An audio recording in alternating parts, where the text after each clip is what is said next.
My name is Iryna. Oh, my name is Jack Daniel Kinney.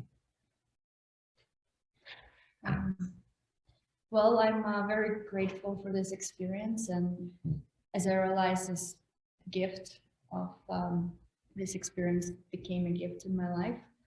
The and as yesterday at my graduation, I realized that what is that gift? It's that I became me. You got the gift of yourself. Yeah. Yeah, the gift of ourselves given from others. And I couldn't be happier to be standing with you. I couldn't be more grounded in myself and who I am. And all of the goals that I set for myself, which were mighty, I thought at the time, building emotional resiliency, for example, and really internalizing the idea that strength is found in vulnerability. I met on day one of the program. And so like everything else just got blown out of the water. So like all of my goals, day one. On day one, you reached the ceiling, that became a new floor. Yeah, new floor, new floor. Yeah. And well, and as analyzing what I have gained in which ways. So first is understanding of myself, what my wants, what are my true wants. Trust to myself, there's a big part. That understanding of wholeness, that all I need, all my strength is inside of me. Also realizing that externally that others is going through the same things, and give that freedom for others to have their own opinion and not being dependent on that. Take to consideration for my personal growth and see how I show up for this world. So the next one would be how I actually show up for others. Am I showing up in my pain, in my misbeliefs, in my withholds, or am I showing up as the most authentic me, and I'm ready to give care and love to others? I'll echo that one. I'd say a big lesson for me that I learned is how can I treat other people as the expert in their own life? And that's especially relevant for me because I liked to hide in what I refer to as white knight syndrome, like rushing forward, trying to solve problems for others, focusing on that problem so that I don't have to focus on my own problem, which sucks. I don't know if any of you do that in your relationships, but I don't like it. And so really deeply internalizing the message. How can I treat others as the expert in their own life? And that just unlocked all this compassion. Ironically, butting heads with people, I unlocked that. That's found through conflict. Yeah, isn't it amazing that we think, well, we're showing up, we want to help, and then realizing, well, do we truly want to help them, or are we trying to prove ourselves there? Is that a flip coin? And even with my when going through what my true desires in this life, I realized that desires I thought, which sounds very elevated, but what was behind it was my ego hiding that I wanted to prove myself instead of doing from the place of service. So finding that what is true for me right now, how I can serve, but also serve myself first. That was a true discovery. Yeah. Here's another good one, avoiding pain. I really enjoyed, and I'm using the past tense, avoiding pain. I ran from it. I ran from hard conversations. I ran from hard emotions, perceived hard emotions. And I ran until I broke things that I cared about. And I don't want to break those things anymore. Those things matter way too much to me, and I matter way too much to me.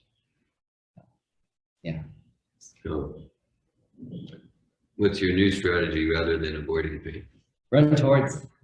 Yeah, no, it turns out, funny story, brushing things under the rug just means that they come out sideways. I'm gonna give you all, David, may I steal your quote? Sure, yeah. Great. It's not.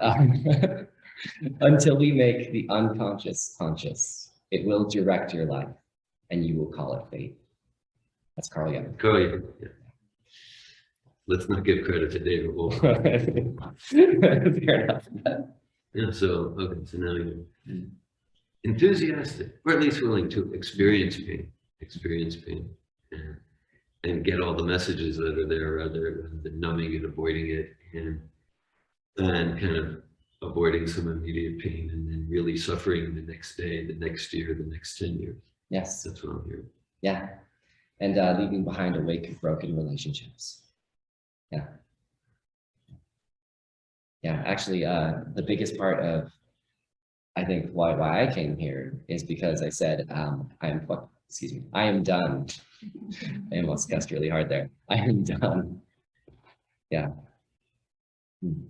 I was mentioning hearing your sharing, Jack, and you mentioned, this course, in many respects, especially the first 4 days, was characterized by a lot of conflict. I hope I'm not violating any confidentiality. A lot of conflict courageously transformed into closeness. Yes. And I'll share that, relatively small group, such community, such family.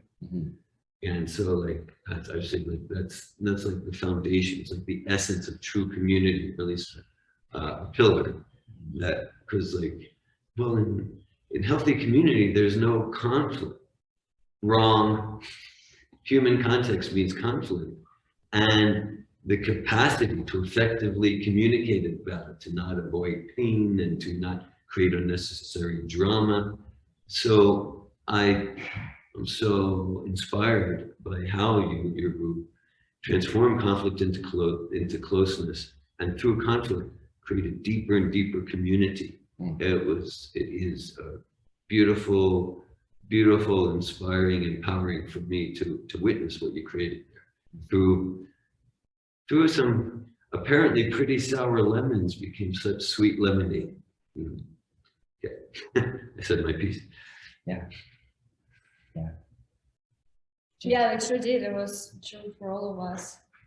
As we were put in circumstances of not finding people with whom we were most comfortable and grouping with them.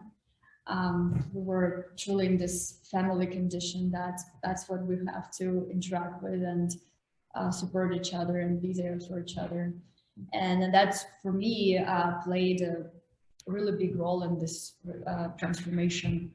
I had to push myself to see what is actually creates that wall for me in front of this person. What is actually irritating? What does it mean? Does it mean that there's something I'm not permitting myself? And it was really beautiful. So when it was got unlocked, it was a true bond with this person, and I cannot be happier. So I do my best. I promise I will use this technology with everyone, because life, one way or other, puts me with the people which I cannot choose. And so to see what is there in them, which is about me, I'm not allowing myself to do, or what does it mean for me, what triggers. And I think that's the tool we can use every day, and there's a true transformation there. Yeah. And another big one for me was to, as I came, my heart and head were disconnected. My mind gets in the way, and there's so much knowledge and information that you could successfully argue one side or another side and prove that this decision, that decision is correct. But what is true correct for me, I was afraid to go there. I was afraid to trust myself in there, and to come to that unity, to find that strength in me, my voice, and not afraid of my wants or my needs, I feel very empowered. I'm hearing in that, Iryna, you're experiencing yourself integrated, all parts of yourself integrated, from disconnect, head and heart, to synergy and authenticity. And as you know, I shared what an imprint it made on me, the transformation you created in so many ways, and especially in terms of powerful connection and unity of head and heart. I'll even add to that and say soul.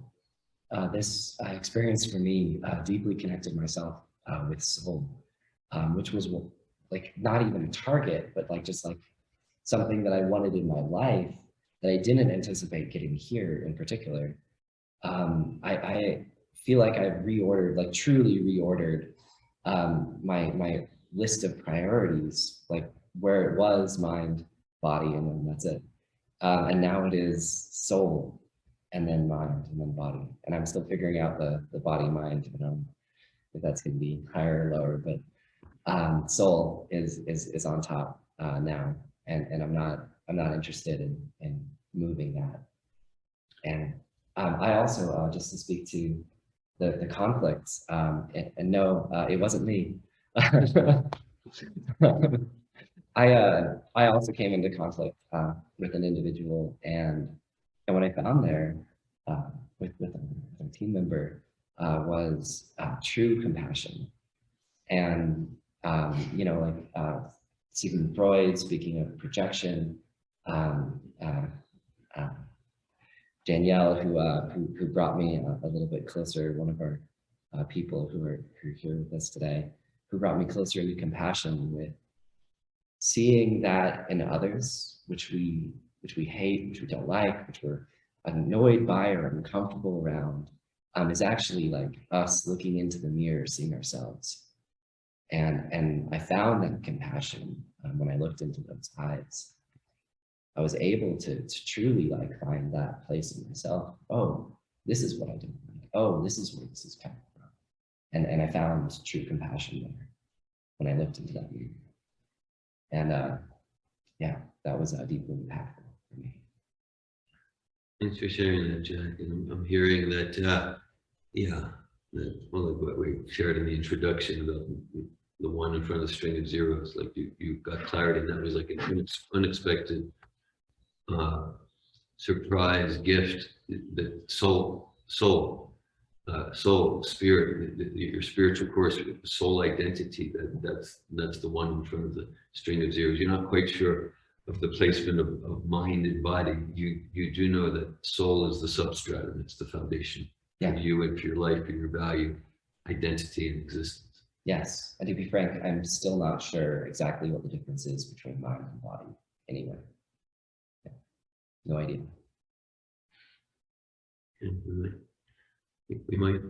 We might create some clarity about that at the Roots program later today. Who knows? I don't even it's possible. Yeah, and for me, some people were like worried, oh, you're taking this course. That's like you dive deep into your mind, like controlling your mind, like emotions, like kind of like all this more not deep things. And but what I discovered here, it was very little about my mind. It was mostly about discovering the diamond, which is that soul, and what is the true qualities, not the qualities I'm creating behind which I'm hiding in my life, which are convenient for me to look a certain way. And I've never before felt such connection with the Supreme, with Krishna, and being fulfilled in my heart. And David pushed me so hard, pushed all my boundaries to dive deep. He wouldn't make me to hold myself back. He found all his ways, strike like a thunderbolt when needed, or be soft as a rose when needed. And so I never felt fulfilled and connected with the Supreme and with the true love, the connection. Because it's discovering, it's not discovering what we think we are, like in most workshops, you get what do you want to get, like all the materialistic stuff, your mind, your emotions. It's all connected, but it's all rooted in something bigger. Discover what we truly are and what we truly meant to be here, and how to use these gifts, how not to hide and share those gifts in an authentic way. I really like this format. Yeah. I also want to speak to you. Thank you for reminding me of something beautiful. I also want to speak to my relationship with anger, which, man, if we're talking about like running and hiding from like certain emotions, like anger for me was an emotion that like I could not tolerate being in the room. Like if there was a lot of present anger in, say, like a relationship or a friendship or whatever, I'm like, oh, okay. So either we're going to become in direct conflict right now, or I'm going to leave, or I'm going to de-escalate. There is no other option. Those are my options. And coming into a healthy relationship with anger, really started coming into a healthy relationship with anger, was a pearl that I did not expect to find. It was a pearl I did not expect to find. And seeing that anger come out in others, and even being given the gift of anger. David came at me with anger, I think at least twice in a beautiful way, like a thunderbolt. And anyone who knows me knows that I would never do that. yes. Of course, we know that. Thank you. I was present to experiencing David show up for me in a way that no one has ever shown up for me before, and using every tool, including anger, including loud, violent thunderbolt energy dropping down from the sky, which let me come to the place that I needed to come to, and let me access what I needed to access, and touch the place that I needed to touch in my heart, so that I could gain emotional resiliency, live there, and be comfortable with like myself there too. And that was a gift, standing up for me in a way, as a true friend. Yeah. And the biggest lesson for me was also to I realized that in my life I've been escaping